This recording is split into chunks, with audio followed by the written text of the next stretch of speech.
주님께서 여러분과 함께 요한이 전한 거룩한 복음입니다. 그때 예수님께서는 갈릴레아를 돌아다니셨다. 유다인들이 당신을 죽이려고 하였으므로 유다에서는 돌아다니기를 원하지 않으셨던 것이다. 마침 유다인들의 초막절이 가까웠다. 형제들이 축제를 지내러 올라가고 난 뒤에 예수님께서도 올라가셨다. 그러나 드러나지 않게 나몰래 올라가셨다.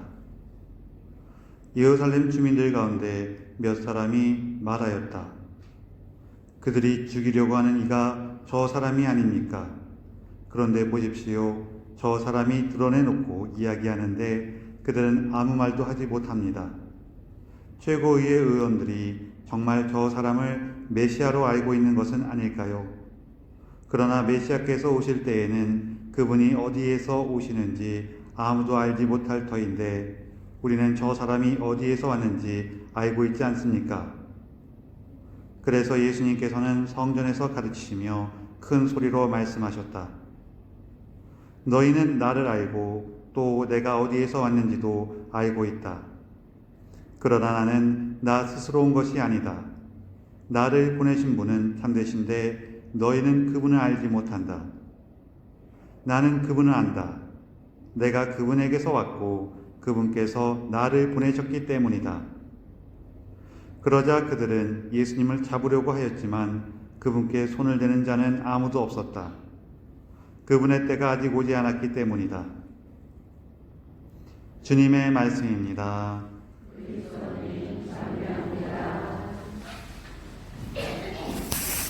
참 예수님, 제가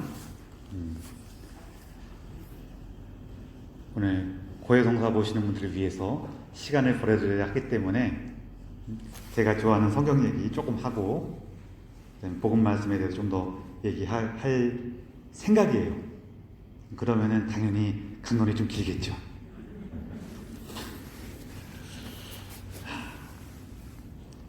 오늘 복음에 보면은 이제 예수님께서 갈릴리아 지역으로 이제 돌아오셔갖고 거기에서 머무르셨다는 얘기가 나와요. 왜냐면은 유다인들이 죽이려고 하였기 때문이다. 이렇게 딱 나오는데 그러면 우리는 이렇게 읽으면은 성경을 읽을 때 뭐가 좀 이상하다고 느낄 수가 있어요. 갈릴리아에는 유다인이 안 사나? 그쵸? 근데 이게 좀 여러 가지 이유가 있습니다. 하나는 예수님께서 이렇게 주로 사셨던 그 지역이 갈릴레아죠. 그러다 보니까 이게 아무래도 우리 그냥 흔히 하는 말에 똥개도 자기 동네에서는 먹고 들어간다 막 이런 말 있죠. 처음 들어보세요? 그런 말이 있어요. 그냥 그러니까 자기가 뭔가 이렇게 잘 알고 그런 동네에서는 뭐 힘을 받는다 이런 의미인데 이게 옛날에 좀 전통사회는 대부분 그래요. 오늘날에도 이런 게 좀 있긴, 지금도 뭐 지연, 학연 이런 거 따지는 경우가 있거든요. 그렇게 되면은 그냥 왠지 좀 더 자기랑 좀 더 친근하게 느껴지고 가깝게 느껴지고 그래요. 이게 사람의 마음이 원래 그러한데 옛날처럼 사람들의 왕래가 적고 이렇게 특히 우리나라처럼 상업이 막 발달하지 않은 그런 사회에서는 이게 좀 더 강해요. 왜냐하면 내가 필요한 거를 나 혼자 얻을 수가 없고 지역 사람들과 같이 협력해서 얻어야 돼요. 그러다 보니까 이렇게 가까운 지역들하고는 그래서 좀 더 통하는 부분이 있습니다. 거기다가 우리가 요한복음 보면은 앞부분에서 예수님께서 성전을 정화하시는 장면이 있거든요. 그 장면이 여러 가지 의미를 갖고 있는데 그 중에 하나가 뭐냐면요. 예수님께서 당신 자신을 예언자라고 선포하시는 거예요.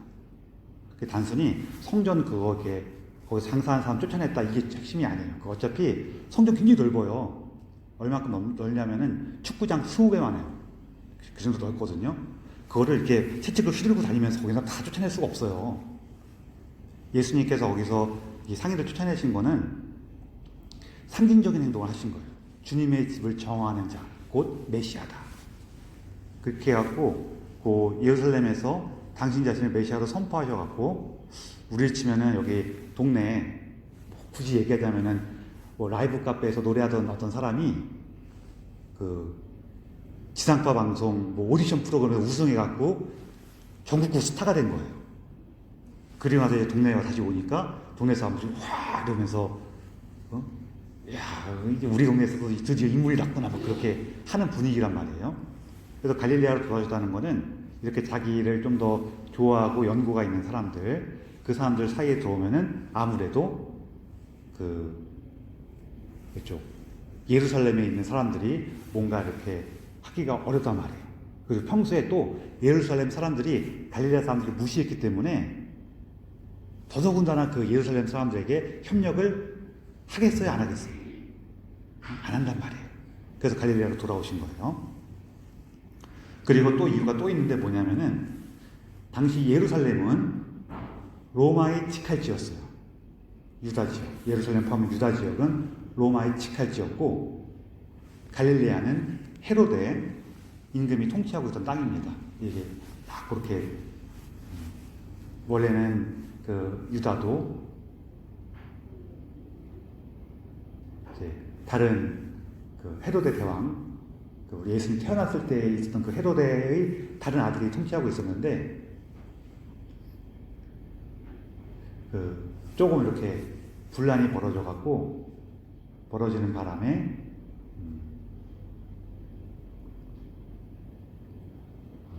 바람에 그거를 로마가 자기 직할지로 받아갔어요. 그래갖고 거기 보면은 우리 예수님 돌아가실 때 빌라도가 와 있죠.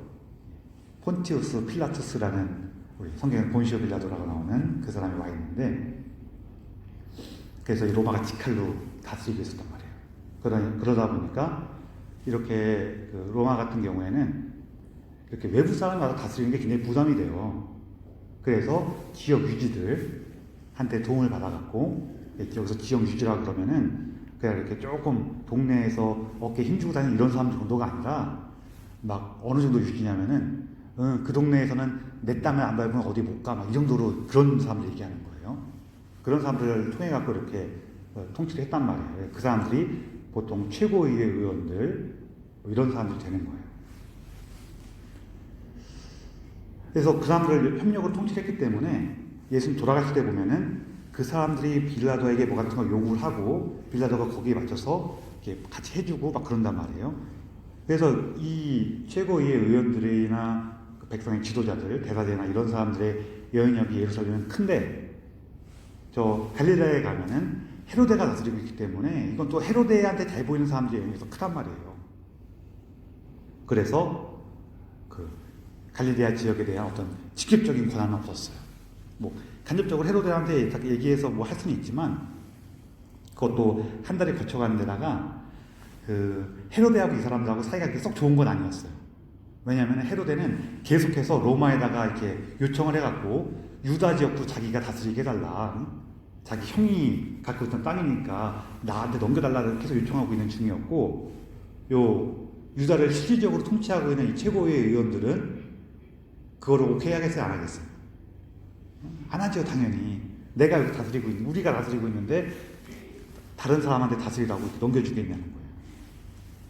그리고 요 최고의 의원들, 여기는 사두가이들이 대다수고 바리새인들도 있었는데 이 사람들이 볼 때는 헤로데는 또 합당하지 않은 통치자이기 때문에 이렇게 좀 그 헤로데한테 넘어가는 건 잘 않았어요.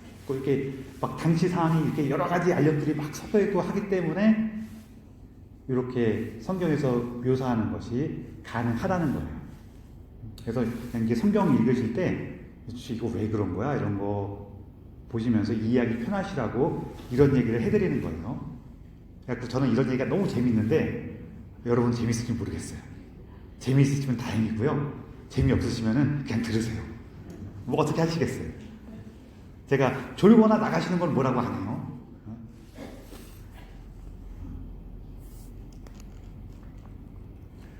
그러면서 이제 초막절이 다가와요. 이 초막절은 어떤 축제냐면요. 가을거지, 그러니까 가을거지 하면 우리는 보통 이렇게 그 곡식을 많이 생각을 하시는데, 이렇게 밀이나 이런 걸 재배하는 땅에서는 봄에 수확을 할 때도 많아요. 봄철에 수확을 해서 보면은 오순절 축제가 있죠. 오순절 축제가 보통은 봄에 수확한 것들을 이렇게 감사하는 축제고, 요 가을 이 초막절 축제는 보통 포도나 이런 과일을 중심으로 수확을 하게 돼요. 그래서 이게 날짜가 언제냐면요, 음력으로 8월 15일이에요. 음력으로 8월 15일 하면은 떠오르는 어떤 명절이 있죠. 추석이에요. 그래갖고 이 이스라엘 추석이에요. 정말 날짜도 똑같이 음력 8월 15일인데 우리를 치면은, 근데 이 사람들이 달력 세는 게 우리랑 좀 달라갖고 우리랑 똑같이 8월 15일 될 때가 있고, 그 한 달 차이가 날 때가 있어요. 이게 음력이다 보니까 이렇게 우리는 이렇게 윤달 넣어갖고 이렇게 날짜를 맞추잖아요. 그쵸? 근데 그 윤달 쓰는 규칙이 음력 쓰는 나라마다 달라요. 모든 음력 달력이 똑같은 게 아니에요. 그래갖고 이게 좀 다르기 때문에 이스라엘의 이 초막절, 이거 스콧이라 그러는데, 이 초막절은 우리나라 8월 15일하고 추석하고 같을 때가 있고 한 달 차이 날 때가 있어요. 약간 어떤 가을 거제를 감사하는 그 축제예요. 유래는 이스라엘이 이제 가나안 땅에 들어와서 처음으로 수확을 거두었을 때, 그때 드디어 우리가 떠돌이 생활하다가 드디어 하느님께서 주신 이 땅에서 수확을 거둬서 살게 되었습니다라는 것을 감사하는 축제예요. 그래서 이때 뭘 하냐면요, 하나는 이제 집에서 나와서 초막을 만들어서 지내요. 이게 일주일짜리 축제거든요. 8일 동안 하는 축제인데, 우리도 추석 8일 동안 했으면 좋겠죠. 아마 옛날에는 이렇게 빨간 날이라고 하진 않았지만 그냥 말해서 계속 우리도 축제를 했을 거예요. 한 축제인데 이 8일 동안, 지금은 8일 다 하는 경우도 있고 뭐 첫째 날하고 마지막 날만 하는 경우도 있고 그러긴 하는데, 이 8일 동안 초막을 지어놓고 살아요. 왜 그럴까요? 아마도 이제 유래는 이렇게, 우리도 이렇게 도시에 살던 사람들도 농번기가 되면은 자기 농사 짓는 곳 근처에다가 이렇게 농막 같은 거 지어놓고 거기서 지내죠. 수확철에 그렇게 지내면서 자기 과수원이나 이런 데 근처에다가 농막 같은 거 지어놓으면서 수확을 했던 것이 아닐까라고도 생각을 하긴 하는데, 어쨌거나 성경적인 유래는 뭐냐면은, 우리가 이 땅에 정착을 해서 수확을 거두기 전까지는 광야를 떠돌아다니면서 이렇게 천막에 살았습니다 라는 것을 기억하는 거예요. 그래서 지금 말씀드린 게 이 사람들이 기억하고 있는 의미로서의 유래예요. 이게 사실 더 중요해요. 실제로 또 뭐 나름대로 가치가 있지만, 우리가 사실 사람의 삶에는 실제로 벌어진 일보다 그것을 내가 어떻게 이해하고 받아들이고 살아가느냐가 훨씬 중요하거든요. 그래서 이 초막절도 우리가 광야에서 지냈던 그 시기를, 그래서 지금은 우리가 이렇게 멀쩡한 집을 지어놓고 살지만 사실은 이렇게 천막에 살았다, 이렇게 초막 같은 이런 집에서 떠돌이 생활을 했었다는 것을 기억하면서 이런 삶에서 우리가 이게 수확을 거둘 수 있도록 해주신 하나님께 감사하는 축제예요. 그래서 이때 이렇게 초막을 지어놓고 지내고, 중요한 행사가 두 가지가 있는데, 하나는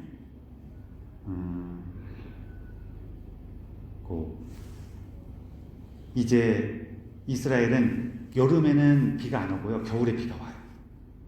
그래서 이제 우리를 치면은 우리는 봄, 여름, 가을, 겨울로 따지는데, 이스라엘 사람들은 이제 건기, 우기 이런 식으로 따지거든요. 그래서 이 초막절이 지나고 나면 이제 우기로 들어가는 거예요.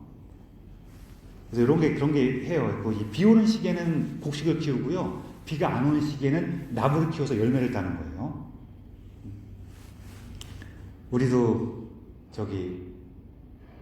특히 복숭아 같은 거 먹을 때, 수박이나 복숭아 먹을 때 비 온 다음에 복숭아랑 수박 먹으면 맛있어요, 맛이 없어요?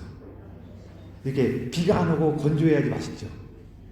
이 과일나무는 또 그런 게 있어요. 물론 너무 마르면 나무도 죽어버리지만 나무는 이렇게 그 벼나 이런 것보다는 조금 더 그 가뭄에 강하죠.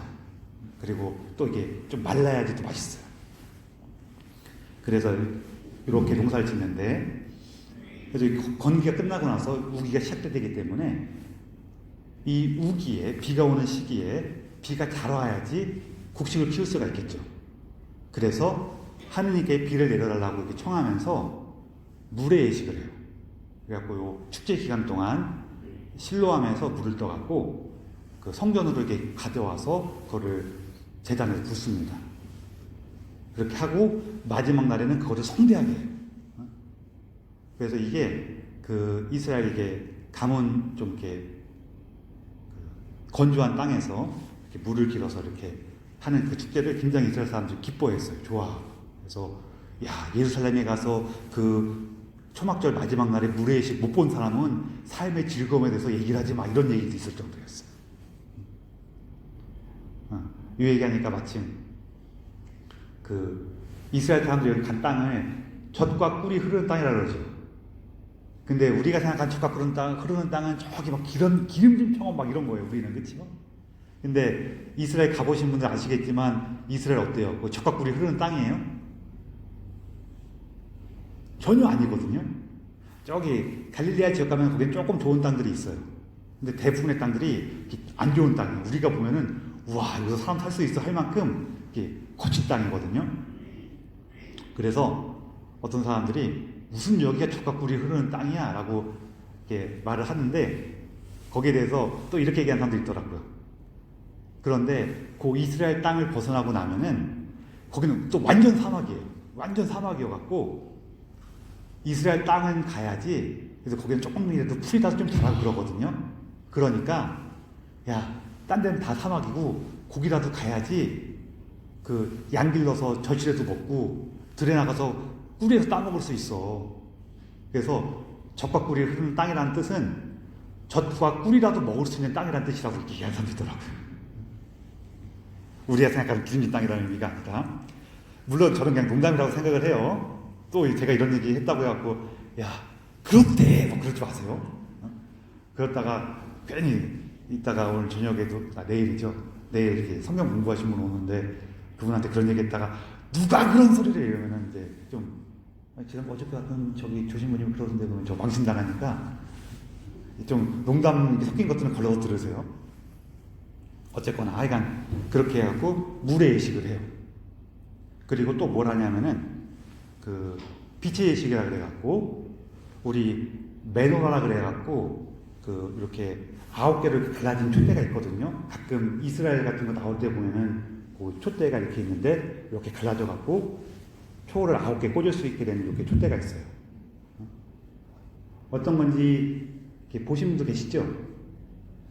그 촛대에다가 그 가운데에 촛불을 켜놓고, 물론 이거는 이스라엘도 전통에 따라 조금 차이가 나요. 어떤 데는 다 켜놓고 하나씩 끄는 데도 있고, 어떤 데는 지금 말씀드린 것처럼 가운데 하나를 켜놓고 이렇게 불을 하나씩 켜면서 마지막 날에 다 환하게 밝히는 그런 식으로 예식을 해요. 이거를 성전에 크게 만들어 놓고 이렇게 불을 하나씩 밝히면서 그것이 활활 타오르도록 했다는 거예요. 그래서 이걸 왜 하냐면은 두 가지 의미예요. 하나는 이스라엘이 광야를 지나올 때 하느님께서 낮에는 구름 기둥으로 밤에는 불 기둥으로 이스라엘을 끄셨죠. 그 불빛을 의미하는 거고, 또 하나는 이렇게 빛이 환하게 밝혀져서 온 세상 만방으로 주님의 빛이 퍼져나가기를 하고 이렇게 기원하는 의미에서 이 불을 밝혔다 그래요. 제가 이 얘기를 왜 드리냐면요, 우리가 오늘 보고에 나오지 않지만 여기 요한복음 7장, 8장, 9장 이렇게 보면은요, 예수님께서 이제 무슨 얘기를 하실 거냐면은 목마른 사람은 나에게 오라, 이 얘기를 할 거예요. 뭐랑 관계가 있을까요? 물의 예식. 하느님께서 우리에게 이제 비를 내려주셔서 이 세상을 촉촉하게 젖도록 다시 물이 내려서 생명이 가득하도록 해주실 거야 라고 이렇게 기원하는 그 축제 때 예수님이 오셔서 뭐라 그래요? 목마른 사람은 나에게 오라, 이 얘기를 하시는 거예요. 재밌죠? 재미없어요? 재밌다고 해주세요. 그래서 초막절에 이 얘기를 하신 이유가 그래서 그래요. 그리고 그 다음에 무슨 얘기를 하시냐면은 나는 세상의 빛이다 이 얘기를 하실 거예요. 그 촛불을 하나하나 밝혀서 환하게 밝히면서 주님 우리를 빛으로 이끌어 주셨던 것처럼 온 세상 모든 사람을 당신의 빛으로 이끌어 주십시오 라고 할 때 거기서 예수님이 뭐라 그래요? 내가 바로 세상의 빛이다 이렇게 하시는 거예요. 그래서 여러분 요한복음 읽으실 때 특히 7장, 8장, 9장 보면은 예수님께서 목마른 사람은 나에게 오라. 또 그리고 나는 세상의 빛이다 라고 말씀하신 그때 거기서 어떤 일이 벌어지고 있을까 같이 기억하시면 재밌으실 거예요. 훨씬 더 이렇게 뭔가 흥미진진하실 거예요. 우리가 살아가면서 정말 물이 필요할 때 내 삶이 꽝 이렇게 바싹 말랐는데 드디어 이제 풀리는 것 같아요. 와 이게 이제 주님의 비가 생명이 내 삶에 촉촉히 다가오는구나. 그럴 때 예수님께서 옆에서 내가 바로 마르지 않는 샘이야. 목마른 자들 나에게 와. 막 우리가 어둠에 쌓여서 도대체 어디로 가야 될지 모를 때 내가 바로 이 세상의 빛이야 하시는 그 말씀을 같이 기억하시면은 굉장히 재밌으실 거예요. 그리고 요거는 초막절하고 사실 직접적으로 관계 있는 내용은 아닌데요. 이 요한복음은 아마 나중에 편집하신 분이 그렇게 하신 것 같은데 전해지는 바에 따르면은 예로니모 성인이라고 하는 분들도 있어요. 뭐가 있냐면은요. 조금 전에 말씀드렸던 목마른 사람 나에게 와라. 그리고 나는 세상의 빛이다 하신 그 말씀 사이에 에피소드가 하나 들어있어요. 어떤 에피소드 들어있냐면은요. 가늠하다 잡힌 여인의 에피소드가 들어가 있어요. 근데 집에 가서 한번 보세요. 성경 쭉 펴놓고 이렇게 보시면서 그 얘기를 빼내도 성경이 쭉 이어지는데 아무런 문제가 없어요. 근데 그게 들어가 있거든요. 그래서 그게 나중에 요한복음에 들어간 것 같아요. 실제로 그 요한복음에 이렇게 단편들을 보면은 이렇게 필사한 것들을 이렇게 보면은요, 그 가늠하다 잡힌 여자의 에피소드가 빠져 있는 요한복음들도 있어요. 그래서 나중에 누군 것 같다라고 하는데, 그 자리가 목마른 사람은 나에게 와라 하고 나는 세상의 빛이다 그 사이에 들어가 있어요. 그래서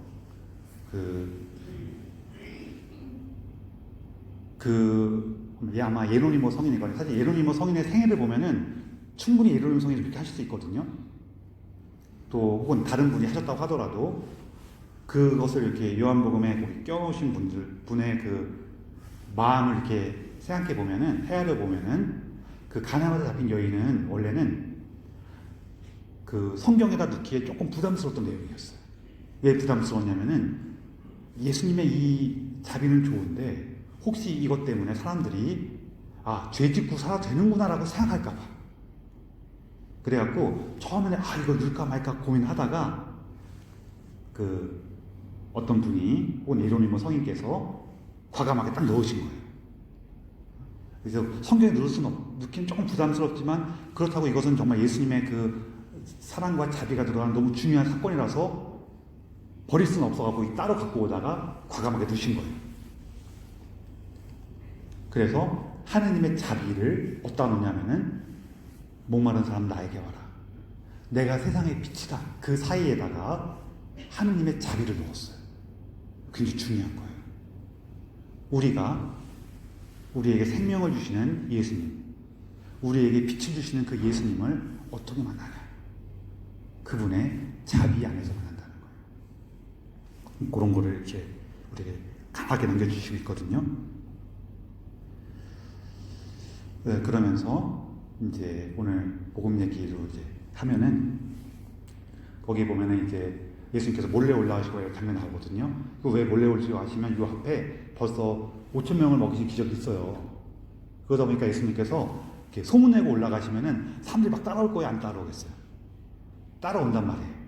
그러면은 이번이 아니라 좀 더 있다가 파스카 때 예수님께서 이렇게 예루살렘 입성을 하셔야 되는데 너무 빠르게 되죠. 그래서 그분의 때, 곧 십자가에서 돌아가실 때가 되지 않았기 때문에 몰래 가셨어야 됐어요. 이 마지막에서 아직 예수님 잡은 사람이 없었다라고 하는 이유도 비슷한 이유 때문에 그래요. 이게 우리에게 중요한 걸 전해줘야 되는데 요거를 차근차근 키워갖고 지금 알려줘야지, 이거 중요하다고 해갖고 아직 얘가 준비되지 않을 때 덜썩 줘버리면은요, 이게 오히려 탈이 나는 경우가 많아요. 특히 자녀를 키워보신 분들은 아실 거예요. 커서 이제 애들 다 키워놓은 다음에 보면은, 아이고 내가 얘가 컸을 때 이걸 알려줘서 될 거를 너무 어릴 때 알려준다고 급해갖고 얘 난치고 막 콘내서 알려줬구나, 아유 괜히 그렇게 해서 이렇게 후회하시는 것들 있죠. 그런 것처럼 이 중요한 거를요, 준비가 안 됐을 때 덥석 이렇게 줘버리면은 이게 소화를 못해갖고 탈을 내는 경우가 종종 있어요.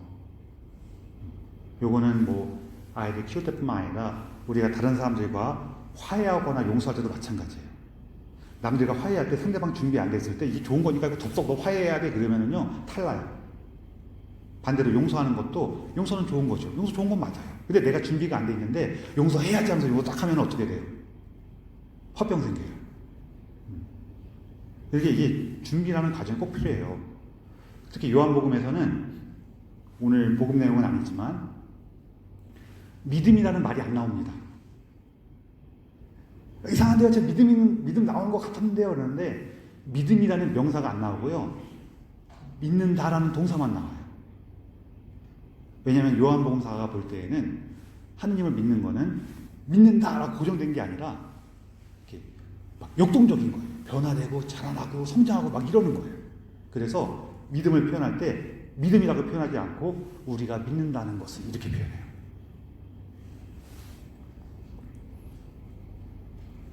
그러면서 이제 오늘 우리에게 교훈을 주는 핵심적인 내용. 저 사람을 우리 지도자들도 예언자로 생각하는 걸까요? 또 우리는 저 사람이 어디서 왔는데, 어디서 온 줄 아는데 메시아 맞나요? 이렇게 얘기를 해요. 이게 뭐냐면요, 우리가 어떤 일을 받아들일 때 그 일을 내가 지금 이해하고 찾아보고 살펴보는 것이 아니라 권위에 의존하는 거예요. 우리 지도자의 말하면 맞는 거야. 우리 지도자의 저렇게 말하면 하는 거야. 이렇게. 혹은 반대로 어떤 것도 있냐면은, 내가 이거 아는 건데, 이거 별거 아닌 것 같은데, 이런 식이에요. 이런 것들을 주의하라는 거예요. 제가 왜 주의하라고 하냐면요, 우리가 이러지 않고 살 수는 없어요. 여러분, 선입견, 고정관념 이렇게 얘기하면은 좋은 것 같아요, 안 좋은 것 같아요? 좀 안 좋은 것 같죠? 왜 이게 그런 얘기를 하냐면은요, 좀 마음에 조심하는 것이 좋습니다라고 해서 그 얘기를 하는 거예요. 그러나 그렇다고 해서 우리가 선입견 없이 살 수가 없어요. 무슨 얘기냐? 우리 돌다리에서 두들겨 보러 가라 그러죠. 근데 돌다리 두들겨 보고 가면서 돌다리에서 이렇게 한 걸음마다 두들겨 보고 또 한 걸음마다 두들겨 보고 또 한 걸음마다 두들겨 보고 이러면 갈 수가 있어요, 없어요? 갈 수가 없어요. 그러니까 돌다리를 두들겨 보러 가라 이 얘기도 그냥 좀 신중해라 라는 의미가 있는 거지, 매 순간마다 두들겨 봐라 라는 얘기는 아니라는 거예요. 선입견 마찬가지예요. 우리가 세상을 바라볼 때요, 기본적으로 내가 갖고 있는 경험이나 이해가 있어요. 그렇기 때문에 그걸 토대로 세상을 볼 수밖에 없어요. 그건 원래 본성이에요. 그런데 거기에 너무 꽉 매이지 말라는 거예요. 우리가 어떤 사람이 와갖고, 선생님, 제가 좋은 거 하나 소개시킬 때 이거 100만원 투자하시면 천만원 생겨요.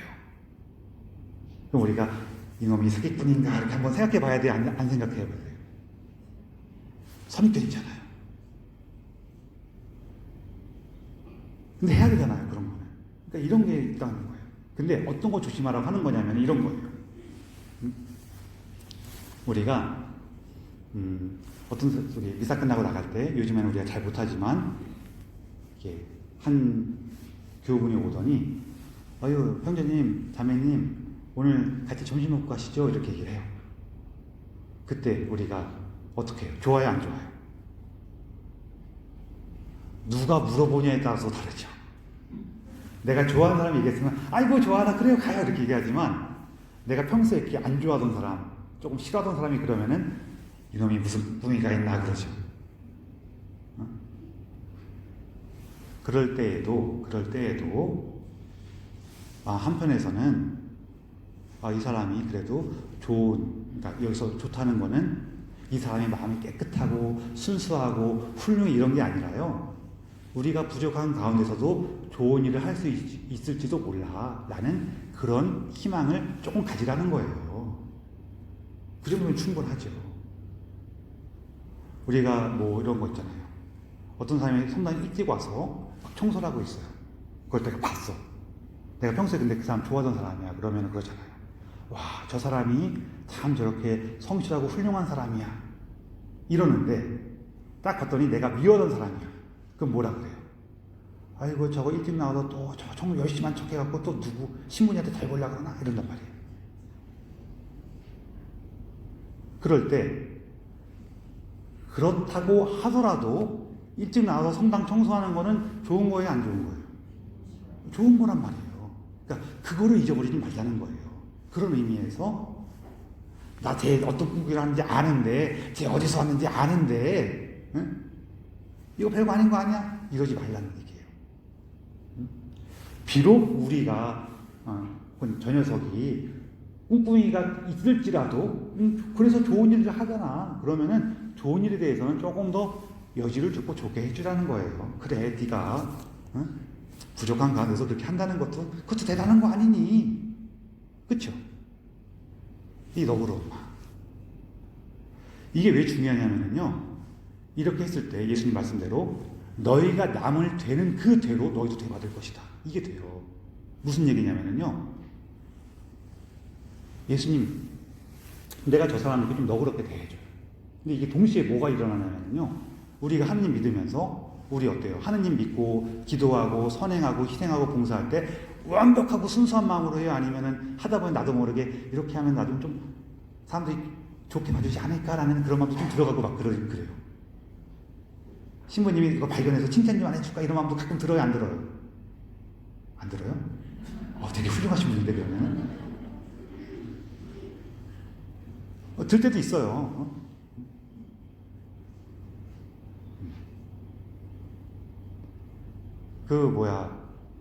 우리 누가 내가 어려운 사람이 있어 되게 누가 힘들고 그래갖고 같이 도와줬어요. 그 사람이 너무 고마워 괜찮아 응? 이랬는데 이 사람이 정말 괜찮았고 그래? 그러면서 아무 말도 안 해. 그러면 조금 서운해 안 서운해? 그럴 수 있단 말이에요. 그게 나쁜 건 아니잖아요. 근데 그랬을 때 혹은 또 우리가 이렇게 부모님이나 이렇게 뭔가 했을 때 조금 뭔가 아쉽거나 부족한 마음이 들었어. 그럼 그거 되게 마음이 찔려요. 제가 온전한 마음으로 사랑하지 못했어요. 막 이런 얘기 하거든요. 그럴 수도 있는 거 아니에요. 그러면 안 되는 거예요? 제가 속으로 조금 미운 마음이 있는데요. 그래서 좀 좋게 대해줬어요. 나쁜 거예요? 아니에요. 그냥 더 잘하면 좋겠어. 그렇지만 지금 한 게 나쁜 건 아니에요. 그렇잖아요. 이런 게 굉장히 많아요. 특히 하느님께 가까이 가려고 노력하는 사람들 보면은요, 너무 자기를 막 확대요. 이렇게 몰아세우고 막 좋아, 자기 마음. 네가 그러면 안 되지. 자기 마음을 막 치치치라고 너무 심하게. 조금 하는 건 괜찮아요. 근데 너무 심하게 한다는 거예요. 그런 데서부터 자유로워져요. 그래서 내가 뭘 열심히 해. 좀 괜찮은 것 같은데 그럴 때 누가 와서 그래요. 야, 너 이거밖에 못했어? 그래 봐요. 그럼 어때요? 되게 속상하죠. 그리고 또 언제 속상하냐면은 자기도 조금 알아. 이거 괜찮긴 한데 조금 이런 건 좀 마음에 안 들어. 그런데 누가 와서 내가 마음에 안 드는 건 딱 지적해 봐요. 그럼 되게 속상해요. 그래갖고 걔가 와서 그렇게 얘기하면은 말문이 딱 막히거나 오히려 거꾸로 화를 내는 경우도 있어요. 근데 그런 자기에게 너그러워지고 여유로워지면은, 왜 너그럽고 여유로우냐면은 하느님께서 괜찮다고 하시니까. 너그럽고 여유로워지면은 누가 와서 이건 안 됐네 그러면은 그거 조금 나도 그렇게 생각하는데 이건 좋지 않냐? 이렇게 할 수도 있고, 혹은 좀 더 친하면은 왜 이렇게 꼭 와서 너는 꼭 그런 것만 지적하더라, 딴 거 좋은 거 좀 봐봐, 뭐 이렇게 할 수도 있고. 뭐 얘기하기 좀 부끄러우면 그렇지 뭐 어때 그래도 나는 괜찮은데, 혼자서 그럴 수도 있고. 살아가는 게 좀 더 힘이 생긴다는 거예요. 왜? 예수님께서 우리의 이런 부족한 마음이 어디에서 왔는지, 부족한 모습이 어디에서 왔는지 알아주시니까, 이해해 주시니까. 그리고 비로소 그때 예수님 말씀드리죠.